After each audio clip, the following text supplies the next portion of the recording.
ফুচকা খেতে যাচ্ছে 300 ফিট, পাশ দিয়ে বাইকের সাউন্ড দেখে মাই গুডনেস, আমার তো মাথায় ঘুরে যাচ্ছে। সাই সাই সাই করে চলেছে বাইকগুলা। হ্যালো এভরিওয়ান, আসসালামু আলাইকুম। কেউ সবাই, আশা করি সবাই অনেক বেশি ভালো আছেন, সুস্থ আছেন, আলহামদুলিল্লাহ। আমি আমার ফেভারিট ফেভারিট ফেভারিট বাইক নিয়ে চলে যাচ্ছি হচ্ছে 300 ফিটে। সুন্দর একটা ফুচকা পাওয়া যায়, ইন্ডিয়ান পানিপুরি বলে প্রবাবলি। দাম হচ্ছে 60 টাকা।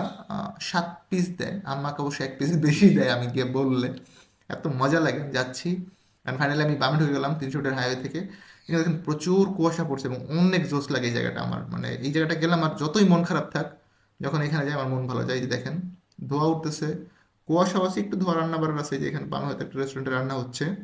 এই এলাকা হচ্ছে আপনার হাঁসের মাংসের জন্য বিখ্যাত। বামে একটা পার্ক আছে, পার্কটা অনেক সুন্দর। এই যে গেটটা দেখেন। এবং এখানে ভিতরে আমি গিয়েছিলাম। এখানে টুকটাক ভালোই রাইড আছে, একটা 50 টাকা করে পার রাইড, বাট আমার কাছে খুব মজা লাগে। ডানে হচ্ছে সেই বিখ্যাত ফুচকার দোকান যেখানে আমি খাই, এটা হচ্ছে শহীদ ময়জুদ্দিন চত্বর। ময়জুদ্দিন চত্বর বেসিক্যালি, হ্যাঁ, এই নামটাই আছে। আগেটা অন্য নাম ছিল, রিসেন্টলি বোধহয় পরিবর্তন করছে। তো আমি টিউটার নিয়ে ঘুরে যাব। এই ইয়েটা দেখেন, গোল চক্করটা এত জোস, মানে আমি না, আই গেস আপনারা না গেলে আমি বুঝতে পারবো না ভাই, বলে সত্যি কথা, টু বি অনেস্ট, অনেক অনেক সুন্দর। এই জন্য আমি এখানে একটা ঘুরতেছি। এই হচ্ছে সেই বিখ্যাত গোলচক্কর, এত সুন্দর সুন্দর রেস্টুরেন্ট এখানে।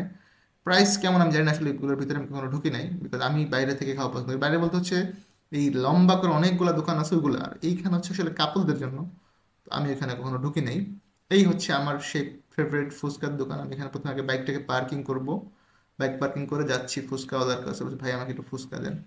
কে কথা বলতেছি, অর্ডার দিব। And কথা বলে অর্ডারটা প্লেস করে দিলাম যে আমাকে দেন এই ফুচকা। উনি হচ্ছে উঠে বানানো ট্রাই করছে, আমি যে বসে দেখতেছি কি অবস্থা। বাকি অনেকে এনজয় করতেছিল। অ্যান্ড গাইজ, যারা আমার কন্টেন্ট দেখেন, আপনাদের প্রতি অনেক বেশি কৃতজ্ঞতা এবং ভালোবাসা। আমার জন্য অবশ্যই অবশ্যই দোয়া রাখবেন। আপনার জন্য বুক ভরা দোয়া এবং ভালোবাসা। অর্ডার দিয়ে আমি ওয়েট করতেছি কখন খাবারগুলো হবে। ওয়েট করতে করতে করতে ফাইনালি আমাকে দিচ্ছে। মানে আমি হ্যাপি হয়ে চলে আসছি, হ্যাঁ।